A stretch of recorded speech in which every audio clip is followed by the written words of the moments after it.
So, welcome to the Invicta Vita podcast. I'm delighted to welcome Dr. Farideh Banafshei. Thank you so much for being here today. Thank you for having me. I'm super excited. I'm super excited to have you here. You've been such a great supporter of Invicta Vita. You are a counselling psychologist. You actually work across the NHS, the private sector, both in the UK but also in the US, advising a lot of clinics. I've been really fortunate in that you've worked with some of my clients and you've been helping them navigate some of their trauma and some of the issues they've been faced with, such as depression, anxiety, eating disorders, toxic relationships.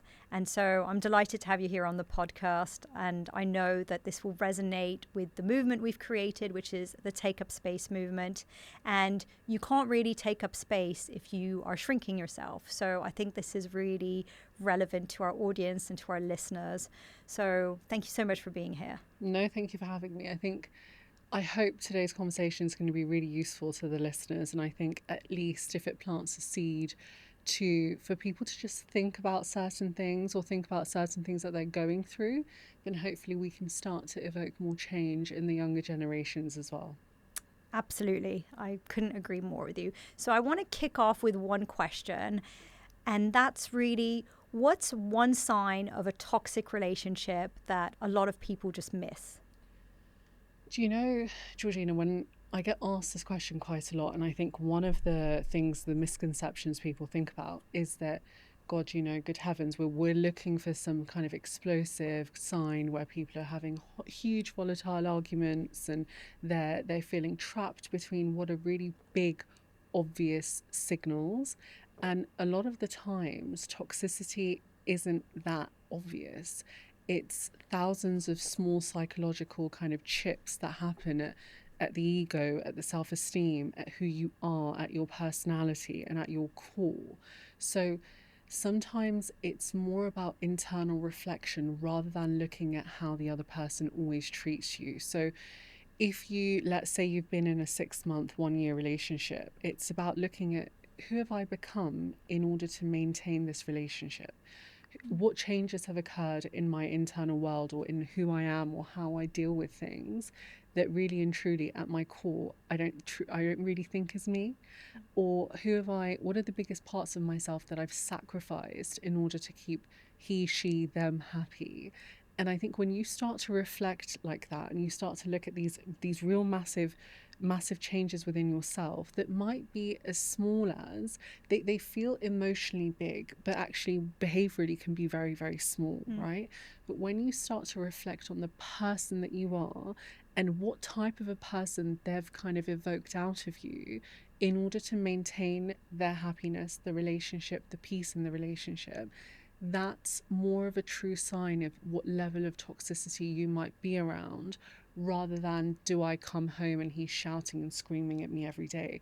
Because that might not be evident in your relationship. You could be engaged to someone and actually not argue at all, but have they chipped away at the core of your soul and how you interact with your family and how you respond to your friends? And when you look at yourself in the mirror, do I look at myself with the same lens and the same pair of eyes, or has that changed? And it's those signs that are far more clearer to really answer that question. That's really interesting you said that, because right when you said that, I was remembering a toxic relationship I was in where the individual was trying to distance me from my family, from my friends, and it wasn't necessarily regular shouting, but it was more these tiny little comments about people in my circle to try and distance me from them. And so I suppose those are some red flags. And one question I get asked very often is, there are all these really capable people and intelligent people who stay in these toxic relationships. And what's your answer for that? Why do so many people who are capable and intelligent and vibrant stay in these toxic relationships? Do you know what comes to mind? It's that intelligence and emotional attachment are not one and the same thing. So often some of the biggest clients I work with, actually a majority of my clients, are highly, exceptionally successful people. They're doctors, they're lawyers, they're people who in their day-to-day life deal with really big things and solve really big problems, but the relationship that they are stuck in is not a reflection of their intellect. It's not a reflection of their capabilities. It's a reflection of their emotional wounding. So when we're looking at toxic relationships, and when I say relationships, we can be thinking about anything, right? We can be thinking about friendships, we can be thinking about family dynamics too. But if we let's kind of bring it back to romantic relationships, it's how we conduct ourselves within a romantic relationship is a whole plethora of emotional experiences we've gone through from our very core and through our childhood. So if we are raised and the attachment style that we develop is anxious or avoidant, or it's really fragmented, the way we actually show up in relationships is a reflection of that within our adult life. So let's say someone has been entangled within a relationship for 7 years that they know at their core really and truly is stripping away at who they are, right? Or changing, or this isn't a relationship they really want, but they find themselves trapped in it. There's a lot of kind of introspection, but also work to do, if I rephrase that. There's a lot of kind of internal work and reflection that needs to be done within kind of looking back, really, really back at what was your childhood home like? Was the love that you were receiving from your caregivers, whoever they were, was it predictable or unpredictable? Was it conditional? Did it mean that in order for you to receive that kind of warmth, safety, the things that children really crave, right? That also, if you are not too dissimilar to what we crave as adults in our relationships, right?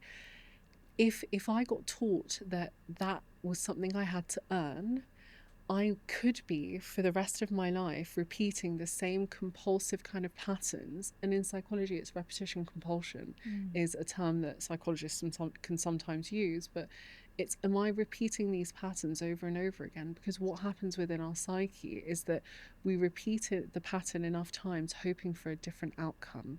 So is it that my father was really absent and didn't really notice when I was upset, and I had to really kind of swallow my sadness and show up for him when he was there at home? And so if I notice that pattern, is it that my current partner really comes home and I've had a tough day, but he's had a tough day too, so I've got to stay quiet about my struggles but listen to his?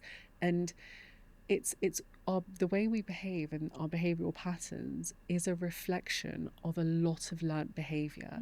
And the unfortunate thing about the brain and the body is that it's incredibly sophisticated, but toxic familiarity is a real thing. So something can be really negative and really impactful in a really harsh way for us as people, but because of the familiarity, we'll find ourselves trapped in kind of finding some kind of soothing element within that, purely because we know the outcome, we can predict it. I know this situation, I know that actually he's going to be annoyed at me in this scenario, but actually I'll do this to get rid of it. And if you look at the opposite of that, the happy, healthy space is unfamiliar. And within our nervous system, within our psyche, anything that is unfamiliar, we don't have the sophistication to always, in the very beginning, notice that unfamiliar scenarios or things that just don't come naturally could be good for us, because we have to go through a process of identifying and analysing, is it dangerous? No, it's not. I'm just uncomfortable and I need to change from toxicity to the kind of cleaner space and way of behaving or relationship.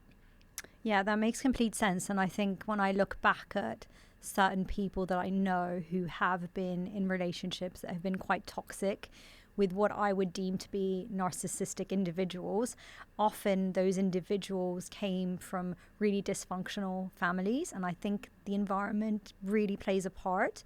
And just going into that a little bit more, I mean, how do you spot a narcissist? It must be really difficult.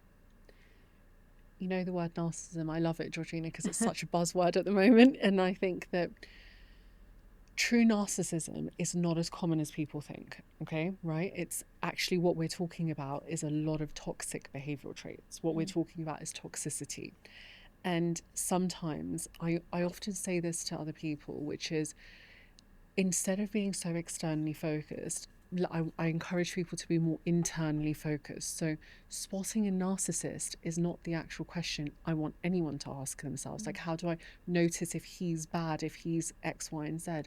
I want you to get so familiar with yourself and learn so much about your internal world that the questions become, how am I changing in the presence of this person? Does this person's, does this person's existence in my life impact me in this way? And you start to, and it's kind of similar to the start of the conversation, right? You start to learn about yourself. When you learn what are you normally naturally like in arguments? What are you normally naturally like on your day-to-day basis?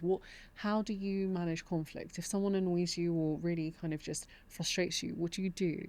And if all of these questions are like, oh God damn it, I'm actually changing, like how I behave on a day-to-day basis is not me, it's not how I recognize myself, then you can very, very easily identify that person is toxic for me. Yeah. That person is narcissistic or has narcissistic traits, or it's less about the other and more about what the other invokes within you. That is the true question I want people to start to ask. Absolutely. No, you hit the nail on the head. And I know you deal with a lot of clients, even some of my clients who are really struggling with their self-confidence, but also their self-esteem. What does low self-esteem actually look like on a day-to-day basis? Not just the textbook definition, but what does that look like? Low self-esteem is, do you know what? I think when people think of low self-esteem, they think of the quiet, shy person who can barely speak a word of their own opinions or things like that, right? But often low self-esteem isn't so reductive.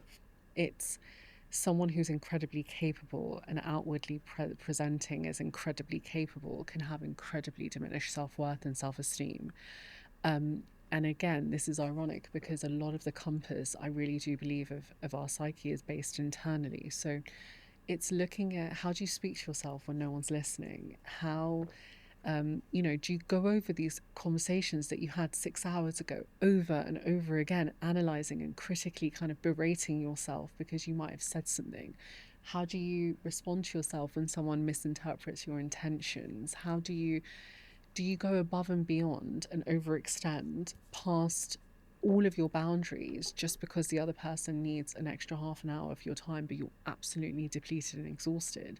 It is these really micro behavioral decisions we make on a day-to-day basis that really is a true reflection of our self-esteem and our self-worth, rather than, can I stand up in front of 500 people and give a really big speech without getting nervous or sweaty? Because to be honest with you, that's not a reflection of your self-esteem. You know what I mean? Yeah, they're completely different. And I think it's really to do with your self-worth, isn't it?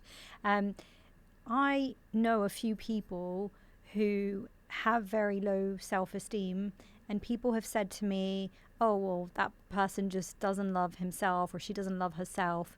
Can you actually love yourself before you fix your self-esteem, or is it the other way around? How are they related?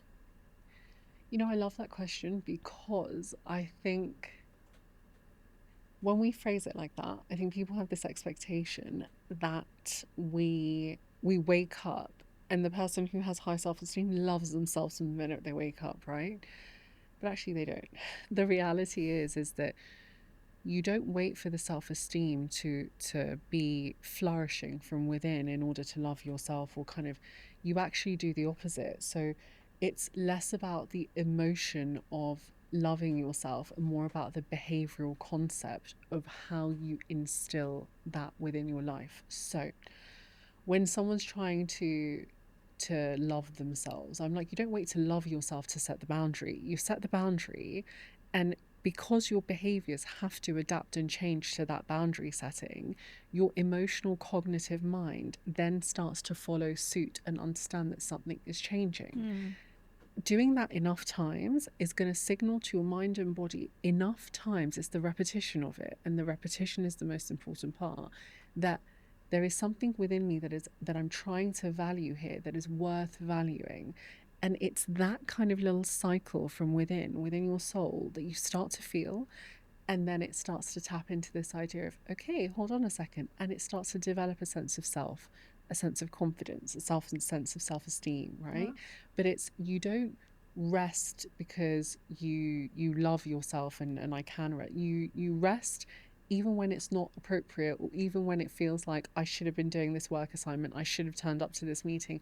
You instill the behavior first, and the rest starts to follow.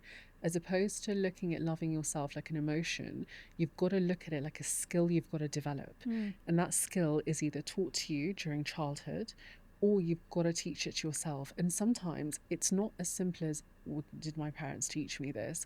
Sometimes it's going to be taught to you in a specific way. You've then got to unlearn and retrain your brain behaviorally through your actions in a way that suits you, in a way that works for you, in a way that serves you as an adult. Yeah. That's so helpful. And I think so much of it is actually learned behavior. And you see it with people who, when they were children, were encouraged by their parents and told that they were good, and that positive reinforcement, versus that child that maybe didn't get that support, didn't get that validation, and has been actually taught that they're not good enough. And I think it's very difficult to do later on in life. It is. I think it's more helpful. I found it for my clients, I found it more helpful when you look at it as a skill that you've got to develop, right? But it's a part of this skill is recognizing, and this is why I always say, like, don't always feel like you've got to do this work on your own. Find a therapist, or find someone, or find a friend that you can actually bounce ideas off of sometimes. Because what you're actually doing is reparenting yourself. If something's been taught to you in a way that doesn't work for you, or if we flip it on its head and say it's never been taught to you, there is an element and a thread of reparenting in identity formation, which self-worth, confidence, self-esteem, all of these things align in and fall under. And so there has to be a real authenticity, but there has to be a real learning, again, of listening to your internal world. And a lot of our confidence and self-esteem is really based on the fact that we can talk about trauma more as well, but it's sometimes because parts of our story and our narrative have required an externally focused compass for a very long time. So you become incredibly vigilant with everything that's outside of you. You really become good at and skilled at learning the other person, learning what they do and how they're going to respond and react in this risk when I'm showing up like this. But what you really don't learn is, how do I actually feel about this? Or what's the outcome of that on me? What is that on me? And I think this is the sort of kind of narrative of what reparenting looks like. The compass has to be shifted far more internally, and you've got to give yourself permission to do that. No, absolutely. And we touched upon family. I want to understand from you, what's one family dynamic that a lot of people might think that's just how families behave, but is actually really unhealthy? That's a good question, actually. I think, do you know what I think? I think sometimes things that are really mundane can be overlooked and normalized, right? Which is, oh, dad is just like that, or, you know, oh, my mum's like a little bit, you know, messy, or she's a bit unpredictable, or, you know, you've just kind of got to deal with it. And the reality is that when you, in family dynamics, depending on the pressure you place on the children, they really don't learn a set of skills that they need as adults to navigate the world and their relationships within the world. So if love is conditional, more rather, and if a mother's presence is unpredictable, or if, let's say, the relationship between the parents is very volatile, what the child will spend a majority of their time doing is learning to read the environment and to read and kind of act accordingly for safety cues, right? And so one of the ways they deal with that is, as a child, you don't have many options. You can't walk away, you can't go and put a roof over your own head, you can't do these things. So what happens is that, oh, mum's just like that, or like, yeah, I know my dad's a bit like angry, but like whatever, he'll get over it. But the reality is that you would have had to sacrifice, and there's a real cyclical self-sacrifice there of abandoning your own emotional needs, abandoning your own understanding of even learning about yourself in order to maintain a level of safety and security for yourself. And so sometimes as adults, part of that looks like addressing what you didn't get to as a child and holding the parent slightly more accountable. Or if the relationship is really irreparable, you've got to take a step back and maybe look at what does that look like if I start to shift that relationship in my world. Yeah, it's a really tricky one. I mean, I see it with some of my clients whereby they're just not able to actually recognize certain patterns because it's what they've been used to, their whole lives. And where I see people realizing it is when they move away, so not actually living in the family home anymore. Maybe they go off to university and get that independence, or maybe they move cities or countries, they get a job somewhere, and they actually realize certain things about their childhood that they didn't really have the objectivity or the visibility when they were living in the family home. So absolutely, I think that's one of the biggest indicators that's kind of what we go back to with the toxic familiarity, right? A child doesn't know what they don't know, and even a young teenager, young adult, you don't really know what you don't know. It's only when you start to develop an awareness of other people's experiences does a kind of a reality exist of a comparison, right? It's like, actually, hold on a second, that person goes home every Christmas and they have like, a whole full family meal together and they do these things. I don't have that. Or that person speaks to their siblings like, a couple times a week, and oh, my sister shouts if I call her, like, actually, okay, fine. And because of that, the comparative element of that's when, and I think this is where people as society need to be quite careful. There's a breadth of vulnerability that's occurring in that realization, because there's a dual process. The realization is one. The secondary process is the emotional and psychological kind of damage because of that realization. no, absolutely. And I want to hear from you. Is there a difference between actually healing and just getting used to your trauma? Absolutely. I think as human beings, we develop personality structures that will always come into play when we have needed to respond or react, especially to things like trauma, right? So something significant has occurred within the mind, body and soul when we're talking about trauma. So whether it's a single incident, whether it's chronic exposure to something traumatic, the reality is that our brain starts to develop personality structures to protect us from that. That doesn't necessarily mean that we are actually healing from that. Sometimes what happens is that avoidance behaviors, they exist because actually safety behaviors, they exist because we don't want to deal with the thing. That what we're doing is we're boxing it up neat enough so that it can stay within our subconscious mind or conscious mind, whilst we get on with our day, whilst we get on with our life. But it actually doesn't mean you've healed. There's a real kind of element and there's a huge difference between the two. Yeah, absolutely. And how can you tell the difference between someone who says, I've changed or I'm changing for the better, versus someone just saying all the right things but actually not undertaking any of that process? I think there's an element of time that goes into that, right? Which is the person saying all the things to appease you and to kind of almost shut you up so that you can get on with it and get on with whatever that is, whether it's a job, whether it's your relationship, whether it's whatever it is. But are they saying the things you want to hear in the moment, but the next day they're doing the exact same thing? They're repeating the exact same kind of upset, emotional damage, whatever's going on for you, right? Does that person have the ability to look at why and how the thing you are expressing and the impact it's having on you? Can they focus on that rather than, oh, I'm just getting a bit defensive, you're annoying me now, I just need to defend myself and I need to prove to you that I didn't want to hurt you, rather than, hold on a second, my intentions aside, I want to focus on, I hurt you, So let's talk about it. What happened? Why do you feel like this? Actually, next time, what do you need from me? And it's not just the words of next time, what do you need from me? Have they done the thing you've been asking them to do? Are they showing up for you in the way that you've expressed? And if you haven't expressed, then that's the first step. I think when you talk about time, that's so important. I see it with so many clients who think, oh, well, my child needs to change radically and really rapidly. And it's understanding that it's a process, and depending on what you're dealing with, the kind of anxiety, the kind of trauma, it's not a quick fix. It can be years of therapy, but they also have to do the hard work.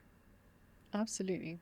Do you know what? I smile because I think we sometimes expect therapy or coaching or any kind of intervention we're putting into our lives, right, to give immediate results. I want to feel happy like this. I want to be on a diet for like a month and go to the exercise for 4 weeks, and I want to be in the best shape of my life. That's never going to be the reality. The reality is psychological change, building confidence, applying for the job, building the skills you need to get into the university you want, for example. They take time, and often they are mundane, small changes that occur within a significant period of time that overall lead to significant change, as opposed to you waking up in the morning of an interview and thinking, oh, I'm cured because I'm not nervous. Georgina, I'm not nervous. I'm actually all. That's never going to happen, right? But the reality is if you look at your first interview with a university and you're thinking, damn, I was really, really nervous, but actually my work with Georgina after X amount of time, I can wake up and I can say, I want this. I'm nervous, good nerves, I'm prepared. That's the change you want. You're not looking to never feel nervous. That's impossible. Yeah, we all feel nervous, and if you really care about something, you are going to feel a bit nervous. It's not letting it take over your life in the moment, I think, is key. What is a trauma response that sometimes we might mistake for someone's personality? That's an interesting one. So I think one thing that I commonly see, particularly within highly successful people, is hyperindependence, right? So hyperindependence is the ability, and it serves people really, really well within the world, right? It gives them a space to prove that they can do everything, and then they can show up and they're jack of all trades and they're good at what they do, and it gets them far. You professionally succeed, your personal life, you're the one that people turn to, but actually you develop a sense of hyper independence from as a traumatic response, right? Once upon a time you would have, because a basic human need is we need one another. We're social beings, we depend and we rely on one another, right? Once upon a time you would have needed somebody, and they would have really broken a part of you that would have been asking for help. And they would have, you perhaps was on the receiving end of learning that when I need something, no one turns up for me, or when I need something or want something, I don't know how to say and I don't know how to ask, and people show up in all the wrong ways. And so you start to develop this hyper independence, which is, I've got to learn how to do it on my own now. And that, as an adult, can serve you very, very well. But actually what it is a real young version of you that is trapped underneath all of that, that got heartbroken because actually the way they needed to be held emotionally never actually turned up for them. That's so interesting, actually. And I think a lot of our listeners will resonate with that. Sometimes you develop certain skills because you were made to, because of the circumstances. And it just goes to show that your childhood has such an impact on your adult life, actually. Yeah. And another one that comes up often in a lot of different ages, don't get me wrong, but particularly the kind of young adults, is people pleasing. Yeah, it's like, oh, I'm just too nice, or oh, like actually I'm conflict averse. I hate the idea of arguing with someone, and it's actually again a trauma response. When you have learned to focus externally on pleasing the other and appeasing the other, it's because you were taught that if you didn't do that, you'll be put in an incredibly vulnerable position, Yeah. right? Yeah. That's so interesting how you're able to assess. And that's why I think therapy is useful for everyone. And we all go through different situations. And I myself was told that I was a real communicator, not because I enjoyed speaking, but because I was made to be the communicator in my family. I grew up with a non-verbal autistic brother who couldn't obviously speak. And so I was his voice in certain respects. And from a very young age, I was advocating for him.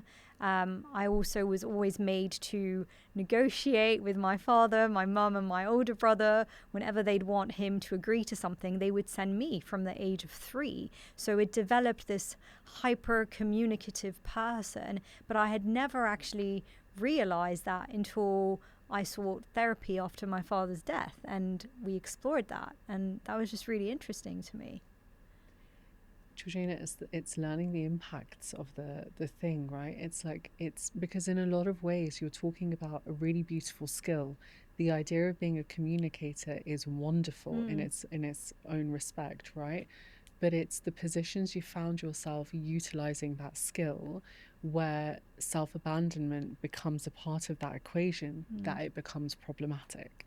That's kind of learning. So it's a wonderful thing to be a good person and to kind of get on with others, but are you going above and beyond your own boundaries? Are you destroying parts of yourself by doing that?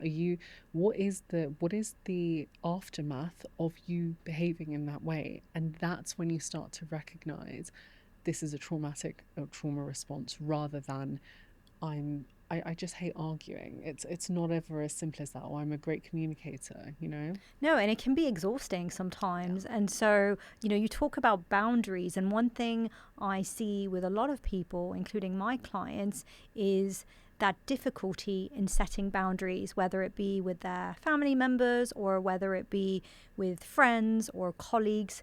So, how do you teach, particularly young people, to set those boundaries? How do they say that out loud? How do they say, no, this is not okay? Do you know what I think it is? And I think we come back to this internal world. So how many of your own boundaries do you go past and go and kind of dismiss, you know? And I always ask this to young people. It's like, when you promise yourself you're going to do that thing on Tuesday morning, did you do that thing on Tuesday morning, for example, right? And the reason I say this is because boundary setting is probably difficult for everybody, but particularly when you're a young adult and you're trying to learn about yourself and about the person that you are. You're not just setting boundaries because you're aware that I don't like this thing. You're learning that you don't like this thing probably for the first or second time in your life as well. So what I recommend all of my younger clients to start to do is you've got to look at your things that you say to yourself as promises. You've got to hold yourself accountable. So if you say to yourself, I'm going to apply for that job, or I'm going to go to the gym, or I'm going to do this thing, do it. And the minute you start to actually show up for yourself, you start to develop something and an awareness within you of what you actually like and where your boundaries actually lie. When you learn where your boundaries actually sit, then you can get clearer on how to say no. Yeah. And it can be, sometimes it's not about saying no in the moment. That's hard. Sometimes it's about saying, I need a little bit of time. Can I have a bit of time to think about this? And I'll get back to you. That time in itself gives you reflective space to think, do I actually care about this thing? If I care about this thing, what is the impact, right? It's that. Learning boundary setting is first and foremost learning yourself, right? And you start within your internal world. And then if you're not great at saying no the first time, ask for time. If you can find yourself saying no, be like, no, thank you. Actually, that doesn't work for me, but I'm sure we can find another resolution, right? It's offering something else sometimes if you feel really, but it's a skill. All of these things we're talking about are skills, right? They're skills that need to be developed. And actually, I think the timing one is really great, because if you're not sure what to say in that moment, simply saying, can I get back to you on that? Or can I have some time to think about that? A really good way to just pause and have some space and think about it. Absolutely. And it gives you a breather. It kind of relieves that anxious kind of, that anticipatory anxiousness that can be developed inside someone who's thinking, God damn, I've got to say no to this person. I don't know how to say no, and I'm going to feel really nervous saying it. Sometimes it's like, just ask for time. Ask for time and you can find another way of saying no. Yeah, that's so important. And I think we all struggle with that. And it's getting to know ourselves better over time. I certainly think, as you said, you don't know what you don't know, but you learn to know more about yourself as you grow up. Exactly. It's the slight, this giving yourself permission to set space for exploration allows you to actually recognize what you think about the thing. A lot of the times we've not actually had those conversations. We don't know how we feel about the thing. Yeah. We don't know if we want to do the thing or if we don't want to do the thing. We've never had to think about it, right? If someone says to you, do you want to bungee jump? There can be a knee-jerk reaction like, hell no. Or yes, amazing. But the majority of people are like, I don't know. Like, I've never thought about it. Why would you think? You've got to give yourself space to think about the thing first, right? That's the most important thing. Yeah. You deal with a lot of young clients. What's the first thing you would say to a young client, maybe in their early 20s, who's just left an abusive relationship? I think that when you're young, our emotional world is still really, really developing, right? And it takes a heck of a lot of courage to leave an abusive relationship, to even recognize you're in an abusive relationship. And I think sometimes people think that leaving the relationship is almost like the end of that chapter, the end of that story, and the end of all of it. But actually, it's the beginning. Leaving a relationship that's been abusive to you is the start of retraining your brain and your emotional world and your psyche, which includes your subconscious and conscious mind. And that is no easy feat. I often see it where we, as human beings, we can develop and adapt, right? So when we're in an abusive relationship, we're chronically in a heightened state, and our nervous system is chronically in survival mode. Irrespective of recognizing we're in a bad space, we become familiar with that bad space. When you take yourself out of that bad space and you're putting yourself in a very unfamiliar, safe environment, the brain is still learning, and the nervous system, they're learning to reconcile change and the idea of processing that it's positive change. So you're going to leave a relationship, and often I hear clients say, you know, I still really miss him, or I still really miss her. And the reality is you don't miss the person, and that might be true, don't get me wrong. There is an element and a thread of missing the person, of course. But what your brain and your psyche actually craves is not the person, it's the familiarity, the predictability. Our brain needs something tangible to hold on to, right? So it's always going to want the thing that it recognizes. Even if it's a horrible situation, it knows that in that horrible situation, 2 + 2 = 4. Whereas in this environment that's totally unfamiliar, it doesn't know that. So what you need to start to do is look at it as the beginning of a new book, rather than the end of that being everything. It's not. You've got to actually start to learn. You're going to feel uncomfortable. You're going to feel a bit miserable. And until your nervous system calms down, your brain has the space to catch up with your nervous system and your emotional world, and the unfamiliar, safe environment starts to become the familiar, safe environment. Yeah, I think we're so conditioned to actually being in that familiar, comfortable environment that we actually don't know what a chapter without that person might look like. And we almost convince ourselves that it's better to be with someone than to be alone. But I know, speaking from experience, when I left that toxic relationship, I was terrified because it was a huge chunk of my life. But at the same time, when I left him, I just felt like this weight had been lifted. And so, yes, there was fear, but I also had this sense of freedom. And you know what? I just discovered so many new things. I learned so much more about myself.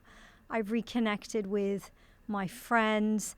I actually found out what my close circle really thought of him. I mean, I knew what some people thought of him because they weren't shy, but some people were a bit more on the fence or a bit shy. And that's the other point. It's quite delicate to actually tell your friends sometimes what you might think of their partner if you don't like them. It can be a bit awkward, but it's actually, how do you feel and how do you see yourself when you're with them versus not being with them. And I know for myself, I just felt so much happier and I was rediscovering myself. So that's really important. And I think toxic relationships, often you will find that the person, at least this is what happened with me, person tries to convince you that you'll end up alone without them. And I know in my situation it was, oh, you're going to be 30 and without me, then, you'll never find anyone. And, oh, women, when they hit 30, that's it. And I know so many people who've actually found love later on in life. And this is what I actually say to one of my friends who's single, is I say to her, but so many people actually meet their loved one later on in life. And so it's not going for that familiarity out of fear of missing out or not being with someone. Sometimes being single is actually a lot more healthy and a lot better until you find your person. You touched on so many beautiful things, because I often think that being alone and being lonely are not the same things. And toxic relationships often trick you into thinking that being alone means you're lonely, which really isn't the case a lot of the time. It's no easy feat, right? It's when you look at it, when you actually truly look at it, staying in a toxic, abusive relationship is difficult. And if not just as difficult, if not more, than being alone and having to go through that journey of self-exploration and learning about yourself. You pick your difficult, right? You've got to pick a lane. And sometimes it's not necessarily, it's asking the right questions. Am I scared of leaving this person because I'm scared of what's on the other side? If the answer is yes, then most likely is that the person and how you're being treated in that relationship isn't probably best for you. If you are someone who's absolutely in love and has a real secure kind of love story, the answer to losing that relationship is, oh my god, I can't imagine my life without that person. It's not a fear of being single, right? It's flipping some of these questions on its head, because we see a trend that the 25 to 35-year-olds are more single than ever, whereas if you look at previous generations, much more of them had settled down far sooner, and the society in the world has shifted.